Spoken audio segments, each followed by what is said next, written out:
достар. Бүгін тақырып мынандай. Қазір қыздар да жігіттер де мен айтса екен деп отыратын тақырып. Ренжімеңдер, сендердің ешқайсыларыңды айтпаймын. Ернарды айтқым келген, бірақ Ернардың өміріне белгілі бір қиындықтар туындатпас үшін Ернарды бұл тақырыпта қарастырмаймыз.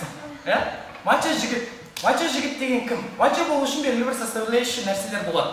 Оның социалдық положениясы, оның партнерларының саны, оның белгілі бір машинасы, оның киіну стилі, оның қыздарды сындыра алатын бір статус болады. Ондай статус бар адам кім, қазір айтатын болады. Енді қолжетпес ару деген кім? Осындай составляющийлары бар жігіттердің өзі қол жеткізе алмаған ару. Және де мынада мачолығы партнерлардың санының көптігімен есептелетін болса, мынада оның қол жеткіздігі партнерлардың санының жоқтығымен есептелетін болады. Мынада отшивать еткен адамдардың дәрежесімен есептелетін болса, мынада да отшивать еткен, мынаның сындырып алған адамдардың дәрежесімен есептелетін болады. Екеуінде ұқсастықтар көп. Кімді алады? Ең алғаш UIP-дегі ерекше турнирде БДФ финалда ойнаған Мачо Нұртуған және де қол жетпес ару Диана Рысбекованы ұсынғым келеді. Енді бұл тақырыпта мен ойынды былай ашатын боламын. Екеуінің қол жеткес қылып тұрған не нәрсе? Менің құндылығым олардың дәрежесі. Енді мынандай дүниені айтайын. Тарих деген екеуінде өте жақсы достарым, тарихтарын өте жақсы білемін. Кімді отшивать еткенін, кімді сындырып алғанын, тағы басқа сондай. Менің критериім тарих бірінші. Оған мынандай нәрсе келтіргім келеді. Диана Рысбекова осы уақытқа дейін көптеген кубогы бар, пікірсайыста жетістікке жеткен, немесе социалдық положениесі өте жақсы жігіттер сөзсіз алды. Мен оны жеке білем. Тіпті өте республикада танымал деген сағаттың өзін отшивать еткен кім? Диана Рысбекова. Яғни сағаттың өзі сындыра алмаған бірнеше республикалық турнирлердің чемпионы, өте мықты азамат, оның өзін отшивать етіп жүр. Яғни қол жетпес адам. Енді мынандай бір факт сыңғым келеді. Диананың артынан кезінде Феррари бар жігіт ухаживать еткен. Шын өтірік емес, Диананың өзінен сұрай аласыздар. Яғни Диананың қол жетпестілігі соншалықты ол Феррари бар және социалдық положениесі өте керемет жігіттің өзін отшивать етті. Және әлі күнге дейін ешкіммен жүрмеген. Яғни бұл тарапта олардың тарихының өзі дәлел болып тұр, олардың қол жетпес екендігі. Ал енді Нұртуғанға келетін болса, кімдерді сындырып алғандығын пікірсайыста. Өте дәрежелі, өте титулованный, өте қол жетпейді ау деген азаматшаларды айтатын болсам, Нұртуғанның бұйрықтарын жауып тастаймын осы жерде отырған. Так что айтпаймын. Бірақ ондай азаматшалар болды. Біраз емес, біраздан да көп.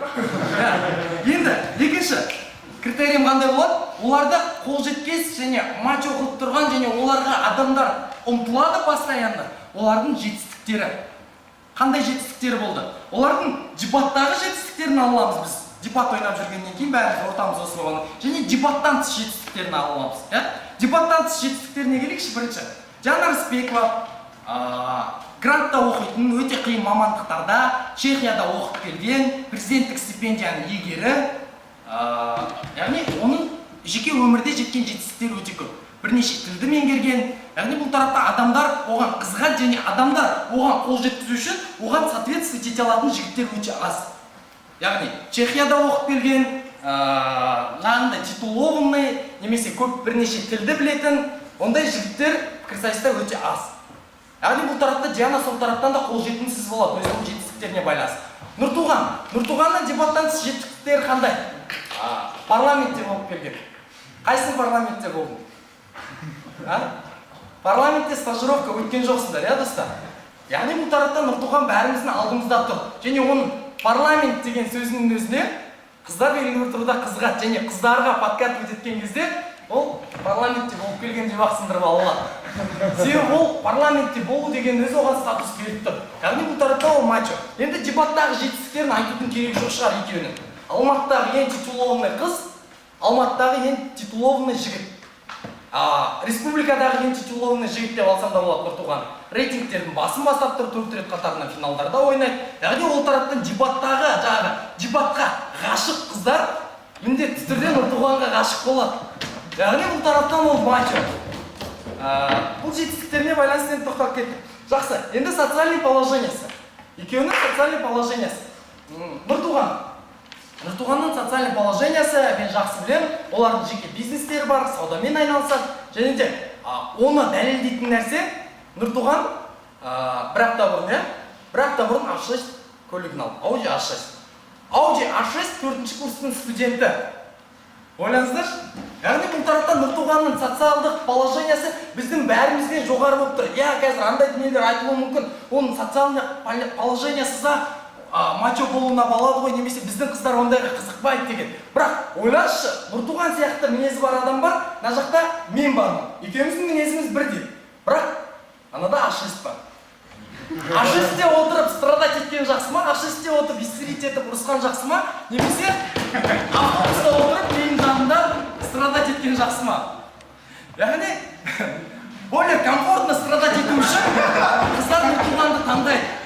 Сондықтан да Нұртуған мачо, яғни социалдық положениесін оған жауап беріп тұр. Енді Диана Рысбекованың социалдық положениесіне келетін болсақ, Дианада A6 жоқ, оған бір-ақ себеп бар. Диана машина айдай алмайды. Әйтпесе ода A6 болатын еді. Яғни Диананың социалдық положениесі өте жоғары, яғни отбасында, Сарыағашта, тағы да басқа белгілі бір теплицалар бар, сондай қожалықтары бар, шаруа қожалықтары бар. Яғни оны сындырып алу үшін, оған қол жету үшін біздің ортамызда ондай жағдайы бар адам біреу Нұртуған.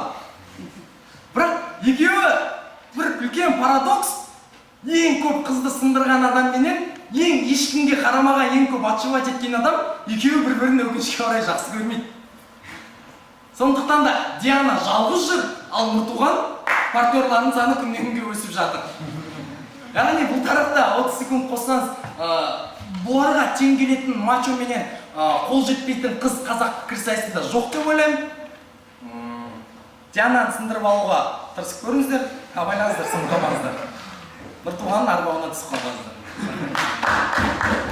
Обидчиктер просто не пытались. Және осы мырза жарадыңыз. Енді өзінің қазір уақыт ойына. Мачо екен білу керек қой. Мысалы адам мачо болса, оның қыздары оның мачо екенін сразу біледі. Соны келісесің бе? Нұртуғаншы андай мачо. Сенің қызың болуы мүмкін бе пікірсайыста?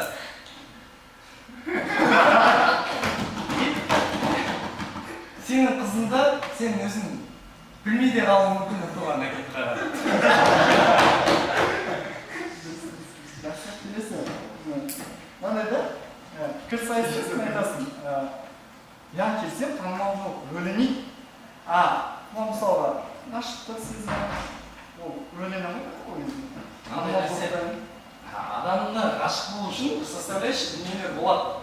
Оның танымалдылығы, оның статусы, тағы да басқа нәрселері соған әсер етеді. Жаңа салыстырып бердім ғой, Нұртуған екеуміздің мінезіміз бірдей. Бірақ ода A6 деген бір плюс бар. Почему бы A6-ті таңдай салмасқа екеуміз бірдей адамбыз? Жарайды, онда A6-тен Porsche. Просто мынандай дүние.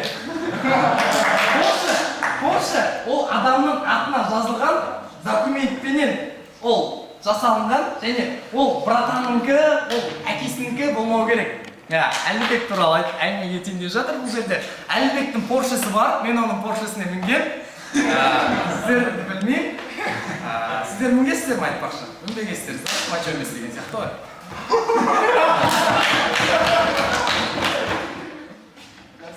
Сосын Дианаға байланысты. Ол мүмкін қол жетімсіз болған шығар, қазір қол жетімді болмауы мүмкін. Жоқ, Диана, шын айтамын, братан. Жаңағындай бар. Диана, білем, Дианаға ешқандай қол жетпеген. Пікірсайыста бүйтіп айтса. Осыны аяқтайсың. Дәуір өтеді дейді ғой. Керуен кетеді, көш жүреді деген. Нұртуған мен Диана остаются. Жақсы, рахмет. Енді негізі залдағы бір кісілерді алғым келген.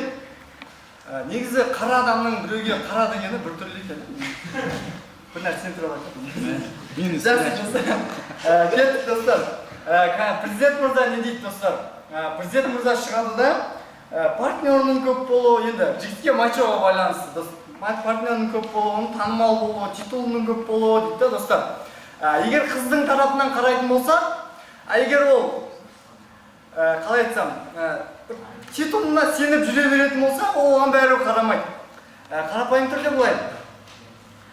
Бір қыз Нұртуғанға ғашық болса, оның аршесіне емес, не оның титулына емес, ол өзіне ғашық болу керек. Ол өзінің ерекше стилі болу керек. Бір ерекше болу керек те, белгілі тарапта. Қарны шығып кеткен, не басқа емес деген сияқты. Енді осындай тарапта. Сосын қыздар көбінесе қандай жігітке қарайды? Накачанный, да, белгілі тарапта. Бұл бәрімізге белгілі. Ол әсер етеді, жестко әсер етеді. Ол әсіресе қай кезде әсер етеді? Ол паркте жүрген кезде Нұртуғанға қашып кетпейтін, қашып та келмейтін ол. Келесі, сындыруға байланысты айтады да. Я келсем, Нұртуған сөзбен сындырып тастауы мүмкін, керемет. Бірақ іске келген кезде жасамай қалуы мүмкін. Қалай түсіндірсем ол? Сөзбен сындырады, жүру процесс басталады ғой.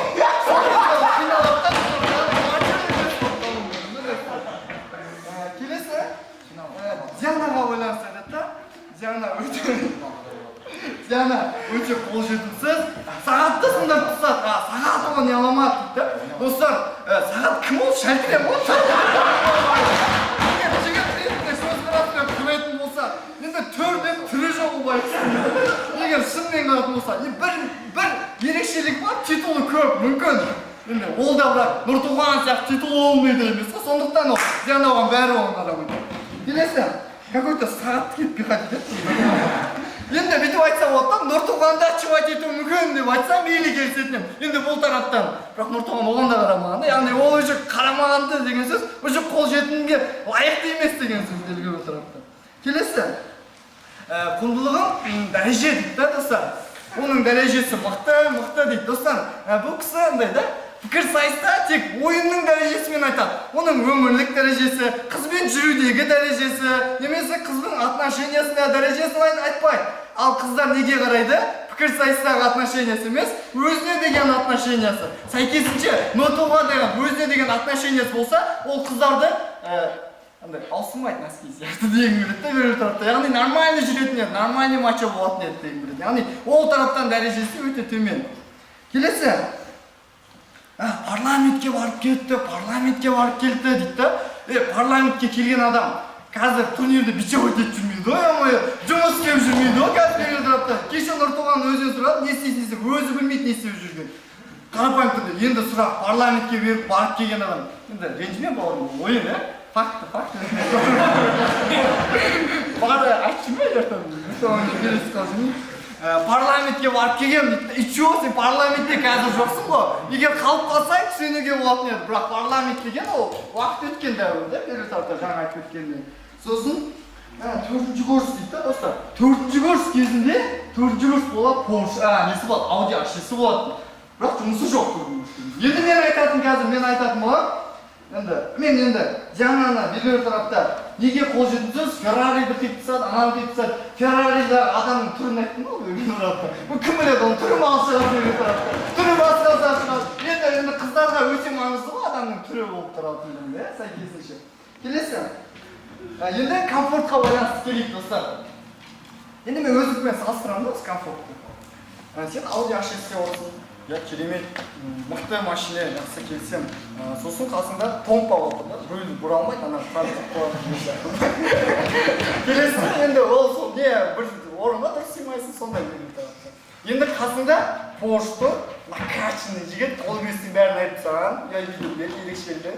Бәрі білет та оның қол бесте қояды. Накачанный жігіт, паркте жүрген кезде қашып кетпейді деген сияқты. Салыстырмалы түрде Audi A6-тен қарағанда Porsche әлдеқайда мықты.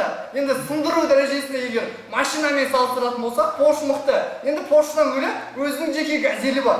Бизнес жасайтын де. Міне, яғни жанама түрде бизнесі бар да. Ана байғұс не істеп жүр? Жұмыс таппай жүр. Мына уже 3-ші курс кезінде жанама түрде бизнес ашып тастаған. Уже қыздарды. Жақсы, осы келмейтін сұрастар. Қыздарды сындыра бастады. Сіздер білмейсіздер Әлібектің қалай сындыратынын, достар.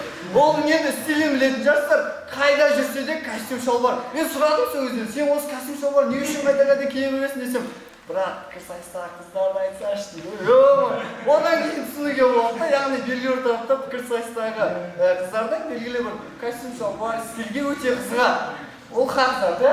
Кеттік достар, енді мен өзім енді айтатын болсам, мен енді түсіндіңіздер, мачо жігітті мен Әлібекті айтып жатқандығымда, түсінікті. Келесі, осы кезде қолжетімсіз ауру дегенде мен ойландым енді. Мен осы Әлібектің қыздарын алайын ба деп қойшы дедім. Жүрегім ұрып жүре ма, или қыздардың өзі кетіп қала ма деп қорықтым да. Сөйтіп мен қызпудан таңдағым келді. Неге өйткені қызпудың дәрежесінде қыздардың несінде бір ерекше қолжетімсіз болады да, неге қыздардың арасында.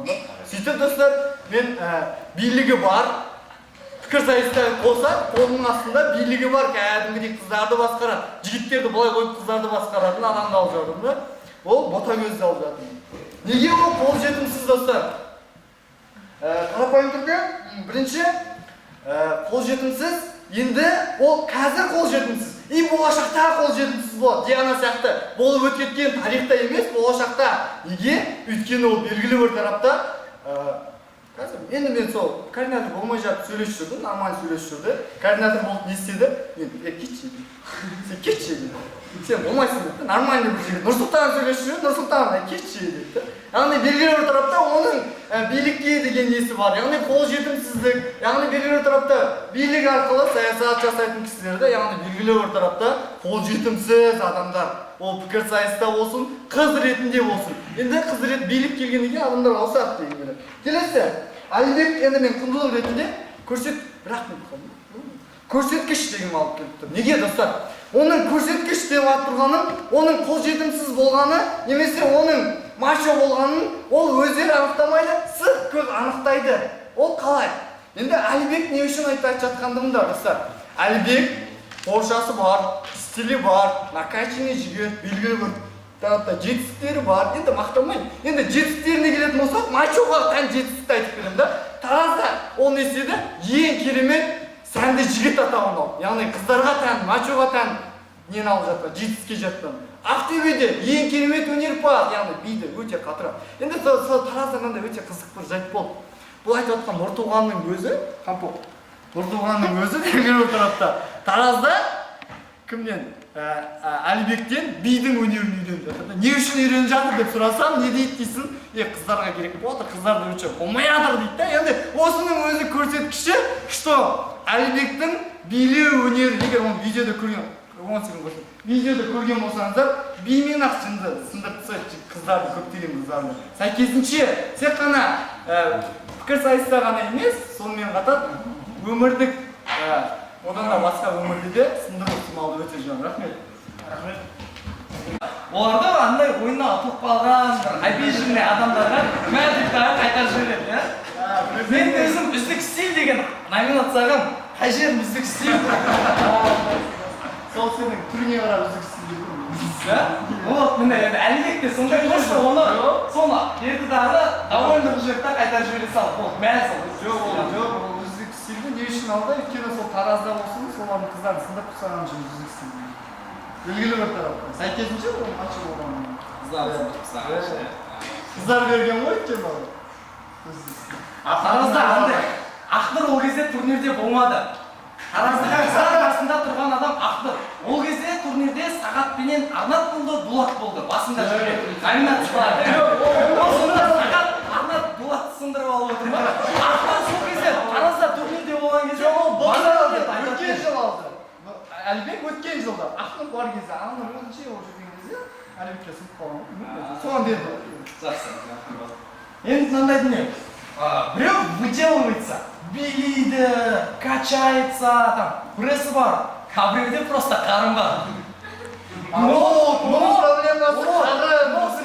Смотри, бұда қарын бар, бірақ бұда 15 қыз бар. А біреу старается, выделывается, и оның бәрі 15 қызы жоқ. Кім айтты 15 қызы? Қарсай, андай нәрсе ғой. Біреу, за то, что просто есть, ол мачо. Қарны бар. Оның түрі онша емес, оның киімі онша емес, жыртық киім киіп жүре береді. Бірақ ол мачо. Түріне келетін болсақ та, а мына жақта красавчик, үздік стиль, там, навороченный, накачанный Әлібек бар. Он старается, ол қимылдап жатыр, әрекет жасап жатыр. анау просто тұр. Бірақ оны қызық көр. Вот именно анау жауап бересің, не? Жауап бересің. Анау просто тұр, вот именно оған қыздар қарамай. Анау сен, сол вот именно ол мачо дейсің. Жақсы, сұрақ жауап стереотип бөлім ма? Уақыт болып қалма. Сөйлесіз сөзге. Мындай, ботагөздің қолжетімсіздігіне байланысты айтады. Мен оның қолжетімділігі, жетімсіздігіне тиіспеймін. Ол неге қолжетімсіз болып жүр? Себебі ол джемпуда просто. Джемпуда, олардың атмосферасы сондай, ол жерде қыздар, ол жерде еркектер болатын болса, сол клубта қиналып қалатын еді. Яғни оларда сондай қыздарға жесткий, амазонский тәртіп қойып тастаған. Болды, джемпуданың любой қызы қолжетімсіз. Енді мынандайды мен айтады, мен координатор болмаған соң мені отшивать етіп тастады дейді, оған дәреже керек дейді. Значит, координатор болған жігіт сындырып ала алады оны смело. Ботагөздің яғни бұл тарапта өз мойындап тұр, мен координатор болмағаным үшін отшивать етті деп. Координатор болып барсаң, смело сындырып ала аласың. Яғни ботагөздің қол жетімсіздігін бұл жерде пацаннене қоятындығында, иә. Енді Поршке келетін болсақ, Порш ол раздутый вариант. Дэм Бельзериан деген сияқты бар ғой, керемет суреттерге түсіп жүреді, керемет яхтаның жанында. Бірақ оның барлығы өзіңкі емес. Әлбетте де тура сондай Порш өзіңкі емес, ағасынкі. Мен оның жанында жүргем және әлбетте сұрағам бұл нәрсені. Яғни бұл тарапта Поршты өз еңбегімен жеткен жоқ. Ашықсында өзіңмен алған жоқ. Ата-анасы бар деген. Неге достар, Поршты ол өз еңбегімен алды. Ол қалай? Ол 2-3 курстың басында газель сатып алды. Газелінде бизнес тауып Порш алған болды. Яғни ағасынікі, мен келсем ағасынікі. Бірақ оны кім айдайды? Өз айдайды. Яғни оның атына берілгендіктен ол Әлбектікі болады. Енді бүйтіп тұр да, енді сұрақ қойын.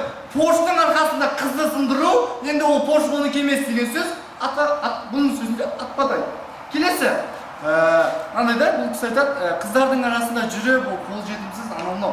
Вот именно қаншама қыздарды көп, соның ішінде қол жетімсіз болып тұр да. Ал қыздардың анау жігіттердің арасында жүрген қыздардың арасында қол жетімсіз болды деген сөз, ол қол жетімсіз болды деген сөз емес. Қандай да, былай түсіндірейін. Мықтының арасында мықты болу деген сөз, ол мықты болу. Ал андайлардың арасында жүріп, мықты болды деген сөз, ол мықты болу деген сөз емес. Сәйкесінше қыздардың арасында, әдемі қыздардың арасында қол жетімсіз болып жүр, сәйкесінше ол қол жетімсіз.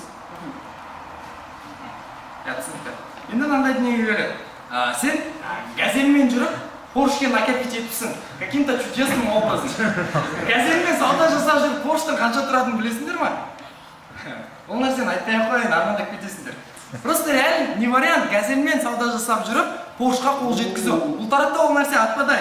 Енді екінші нәрсені айтады. Нұртуғанның несіне байланысты айтады. Нұртуған өзін іспен көрсете алмайды дейді. Бірақ сен Нұртуғанның каратэдан не керек екендігін білесің ба? Ол сөзін Нұрдәулет поддержать ете алады. Ол каратэмен айналысқан. Яғни бұл тарапта Әлбек қол күресіп жүрген кезде Нұртуған может кого-то айтпай-ақ қояды сөзді. Біреуді реально ұйықтатып тастай алады. Оған қарын басқа нәрселер проблема емес. Каратэде де андай киіп алады ғой қарыннан андай нәрсе. Қарын соның рөлін заменять ете салады просто. Аяғын көтеруге кесірін тигізеді. Яғни бұл тарапта қызды қорғауға байланысты Нұртуғанның несінің қол күрескенге қарағанда мықтырақ екендігін көрсеткім келеді. Уақыт аяқталды. Келесі, вот именно достар. Газель деп көрдіңдер ма достар? Қарапайым бір газельдің арқасында Порш алады. Егер олда басқа да бір эффективті жолдар болатын болса, ол Порш емес, Феррари, жаңа айтқан Феррари деп алып тастайды. Келесі, бүйтіп айтады да, Нұртуғанда ол каратэмен айналысқан, амалмен айналысқан. Каратэмен айналысқан адамның бірінші қарын болмайды. Екіншіден, анау мынандай зат қорғаныс болады дейді да каратэде. Ал достар, паркте оны қолданысты киіп жүрмейді ғой, ойын шешіп тастайды. Енді сұрақ қойын, анау қарын түседі, аяқты көтереді, аяқ қарынға дейін өзі құлайды. Енді оған егер ондай мачо болу керек болатын болса, анау қарын көтеретін затты өзімен көтеріп жүру керек болады. Қарапайым түрде. Андай дүние, спортпен айналысатын адамның қарны боламады. Сен Федор Емельяненконың қарнын көргенсің ба? Одан конкретно анан жанында ойнамай қалады.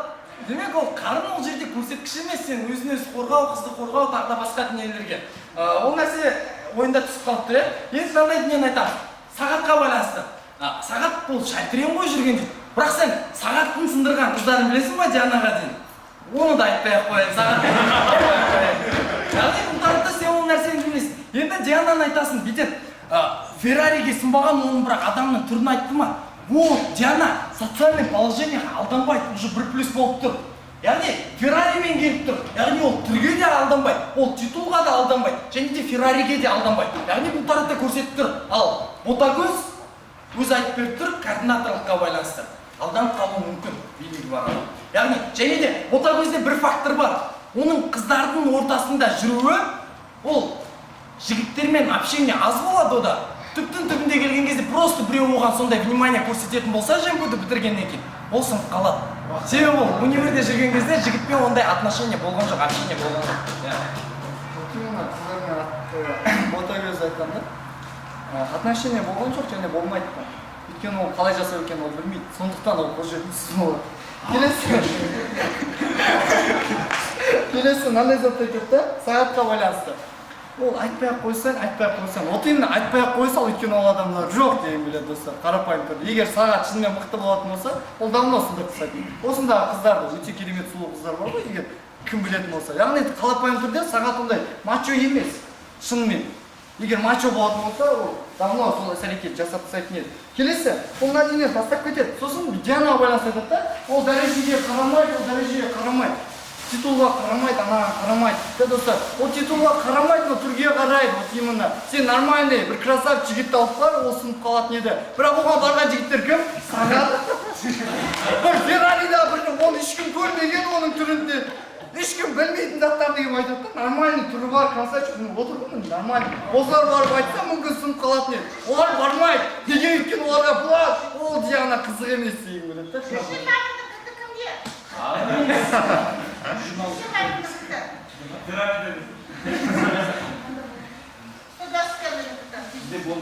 Бишевать етіп жүргеніне байланысты айтады.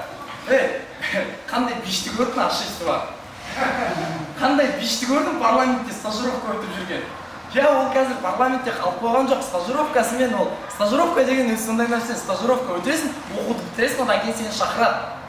Сол жерде тағы да стажироваться етуге немесе басқа да жұмыстарға кіруге. Яғни бұл тарапта Нұртуғанның білімі, находчивости деген дүниесі бар. Оның социалдық положенияларынан бөлек. Ол өз күшімен де парламентке барып, стажировкадан өте алып болды. Яғни Нұртуғанның бір плюсы, және қызды сындыруда ең басты роль мачо болуда. Мачо болу деген ол бір қызға зацикливаться етіп қалып, ғашықтығын толыққанды көрсету емес. Мачо болу деген неге нәскеше ауыстырады да? Нәскеше ауыстыру, вот мачо болу деген сол нәрсе.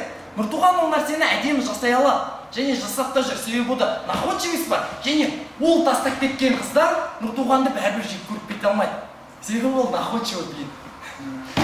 Вот именно достар, қыздарды ол нәскеше не үшін ауыстырады, өйткені қыздар оны тастап кетеді. Қаны бар, атай іс-әрекетке көшкен кезде біледі да, сондықтан оны тастап кетеді. Егер нәтижеге келетін болса. Келесі, мынандай dinamика.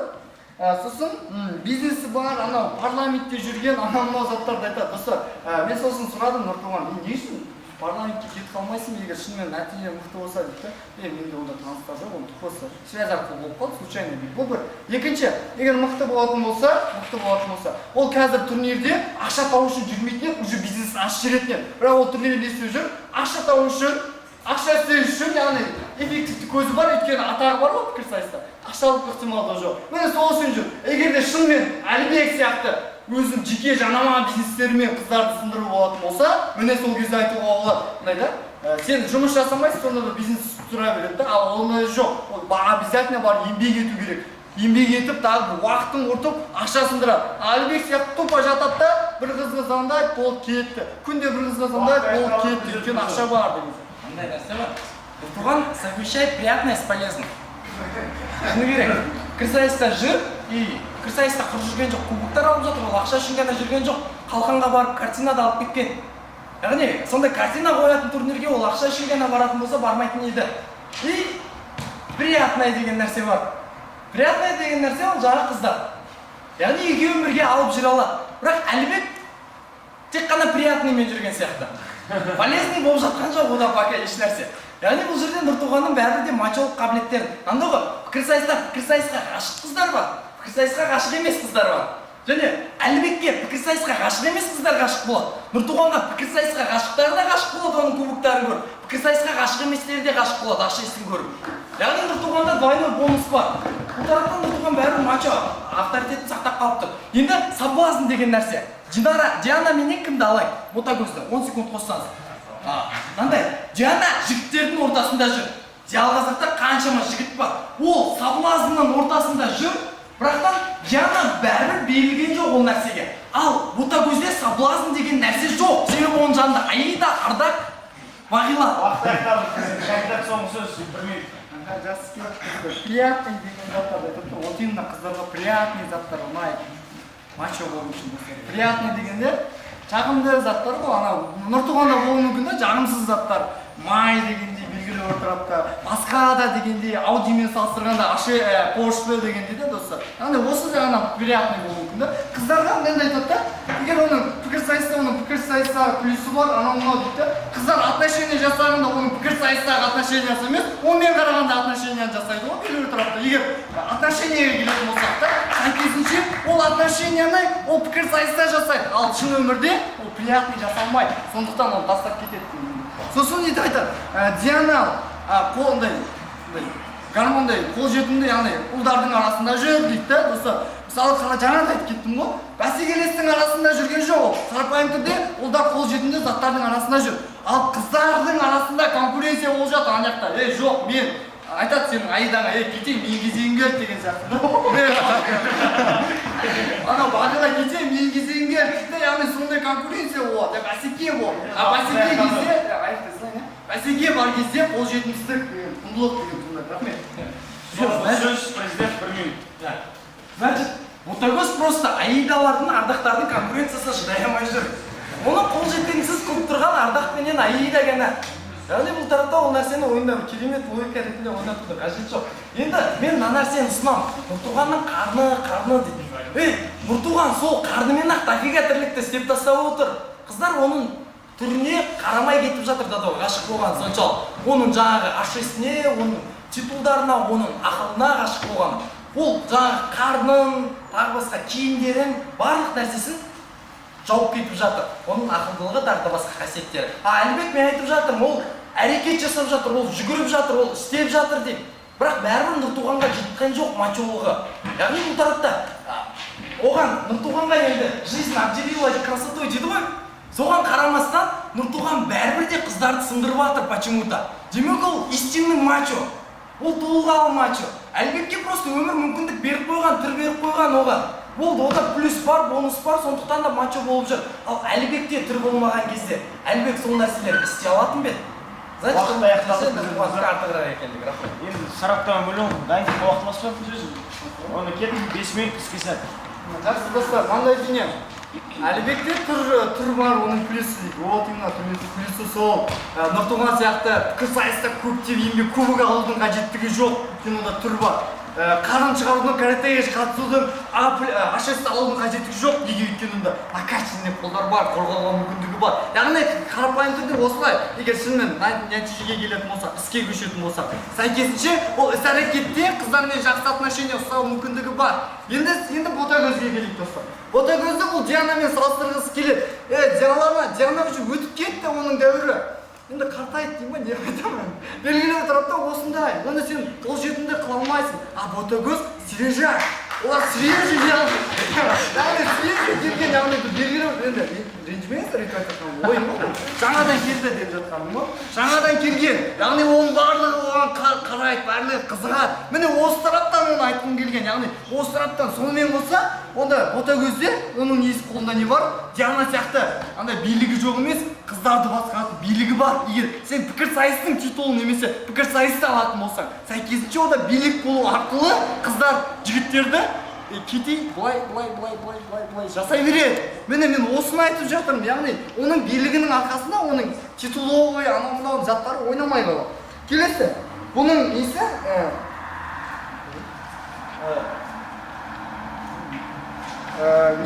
құндылығы дәреже болды да достар.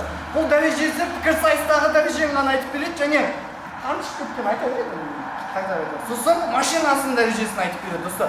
Жаңа айтам, сенің машинаңның болғанда қыздар оған барады, бірақ іс-әрекетке көзгенде қыздар оны лақтырып кетеді деген іс-әрекет жасай алмайды дейді. Міне, яғни дәреже болғанымен іс-әрекет, яғни отношенияны сақтамағандықтан ол қыздар оны ауыстыра береді, қыздар оны тастап кетеді. Яғни осы тарапта ойын толығымен менің тарапымда қалғандығында. Келесі, осы тараптан ол мачо емес болғандығында. Ол жетімсіздік дейді. Мен айтып беремін Дианаға байланысты. Диана не үшін қолжетімсіз дейді? Өйткені, оған бұл айтады, сағат тырысса, анау тырысса. Айтып жатырмын ғой, нормальный жігіттерді айтсай деймін Нұрболсынға. Қайдағы жоқ сағат емес, қайдағы жоқ Феррари емес, түрі бар. Жоқ отыр ғой деймін мына жерде жігіт. Осыларды айтса, олар сындырамаса мейлі келсем. Бірақ олар сындырамай жатқан жоқ қой. Қайдағы жоқ, вообще бір басқа облыста жүрген сағаттың артынан қуалап жүр да ол Алматының. Яғни осы сұрақта ол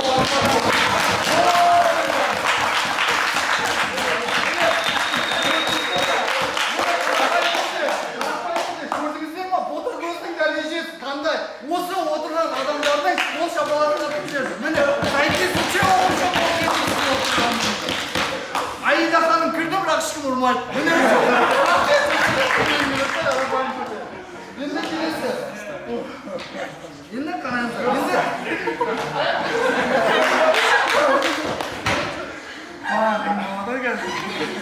Әлібекке байланысты. Бөлегінде бір бет қосып беріңдерші.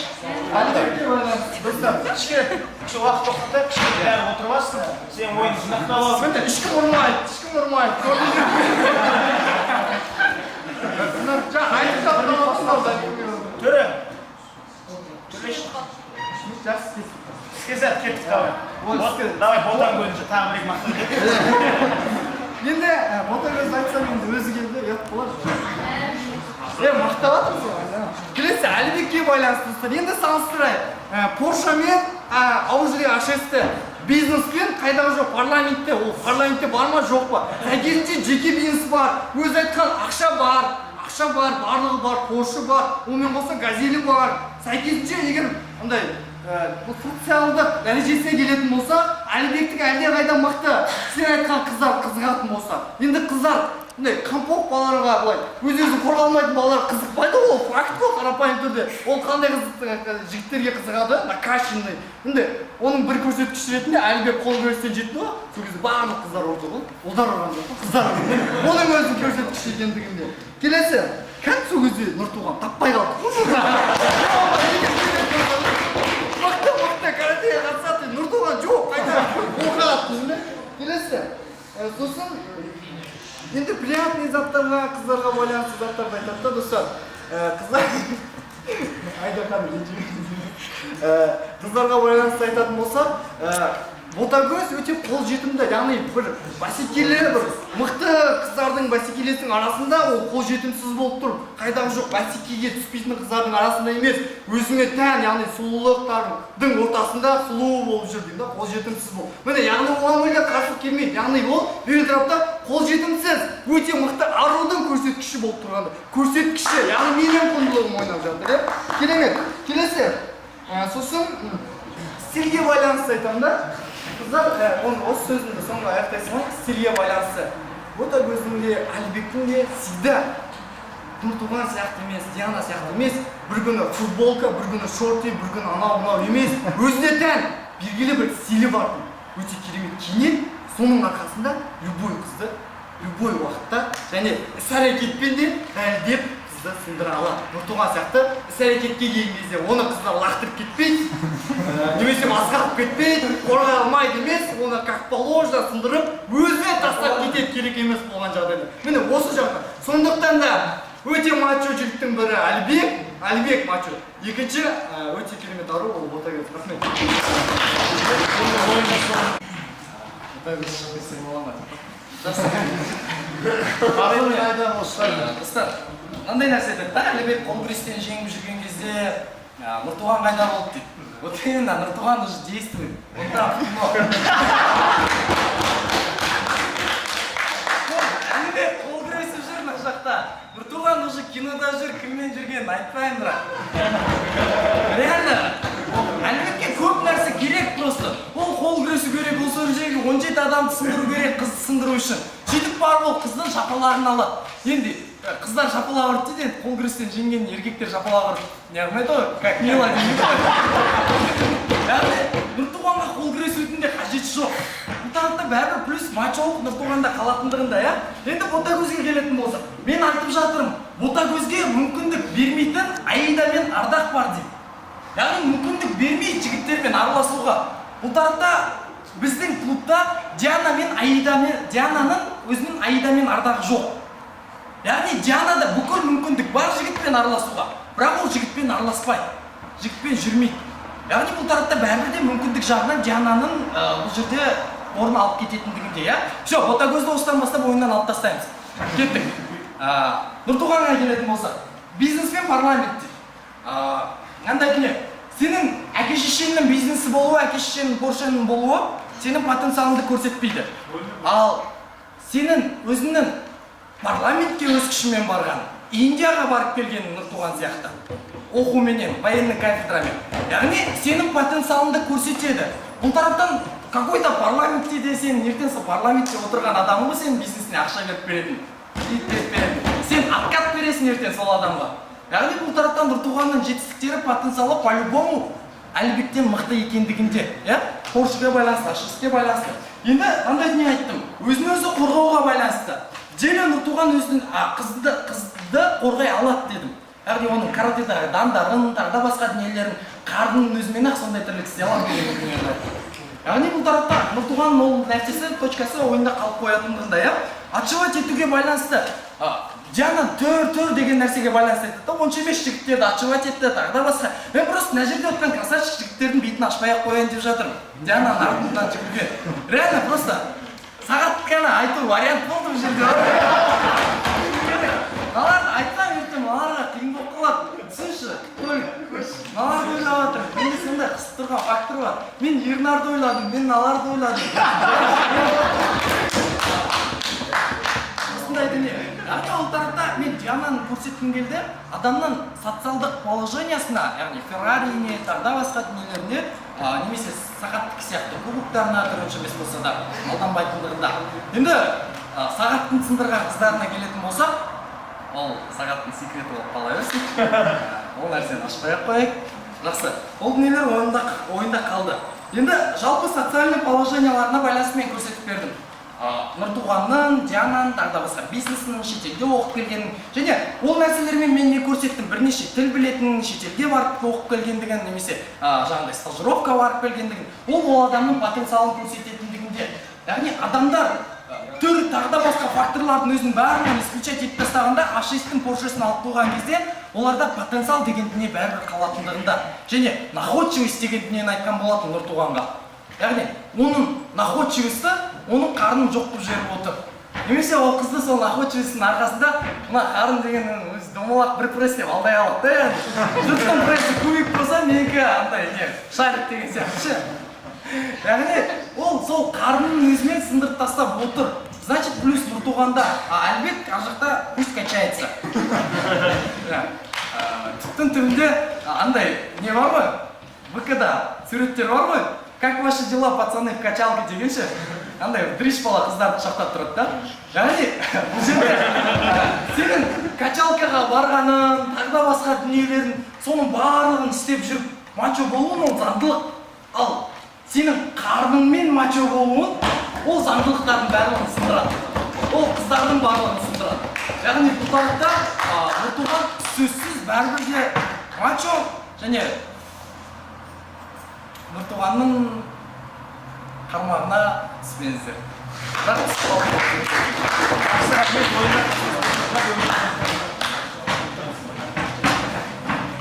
Ey bir görüşler,